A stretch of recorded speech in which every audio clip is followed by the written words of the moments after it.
action, that's for sure, but do they have enough votes? Come in, Senator John Kennedy, Republican from Louisiana, always plain speaking and always very much a speaker of common sense. Thank you so much for joining us, Senator. Are you yes on the Graham-Cassidy bill?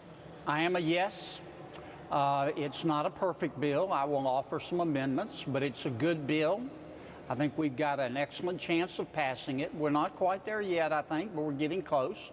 I want to thank our friends on the Democratic side of the aisle. We wouldn't be here but for them. Had they not made a deal with President Trump on the debt ceiling and the continuing resolution for the budget, we would have run out of time. But I think this is a case where the president might have out of horse traded him.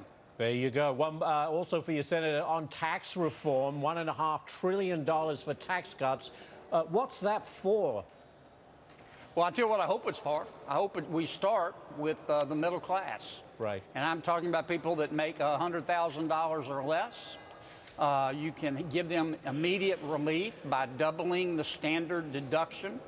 About 70% of taxpayers take the standard deduction. About 84% of those make less than $100 grand a year. If you really want to help ordinary people, double the standard deduction. I want to help business too, though. Not just C Corps, but pass-throughs, LLCs, LLPs. I want to encourage them, and we can do it through tax cuts, to invest in more plants and machinery and equipment and software. That's going to create jobs. That'll increase productivity, which will cause wages to go up. And we can get this economy back to 3% growth, which, by the way, is normal. Right. Very good point. 2% is not normal. We can do much better than 2%. Budget, of course, getting the budget done, an essential first step for getting this major tax bill through. Can we get this budget done so we can fast-track the tax bill? I think we'll get it done next week. We've had a number of meetings among ourselves. I talked to Chairman Enzi yesterday. I respectfully, but enthusiastically, I should say, maybe firmly, suggested that we have a meeting and let's saddle up and ride. And I think we'll do that next week.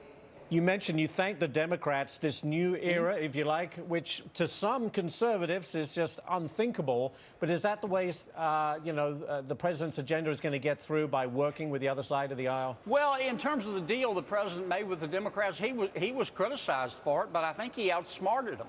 Had he not made that deal, we would have run out of time. You know what we'd be debating right now? The budget, right, and the debt ceiling. So he kind of suckered them in, and they agreed to his proposal. And that's why we have the time to talk about health care. That's why I want to thank my Democratic friends. I'm not sure that they knew what they were doing at the time, but they certainly know now.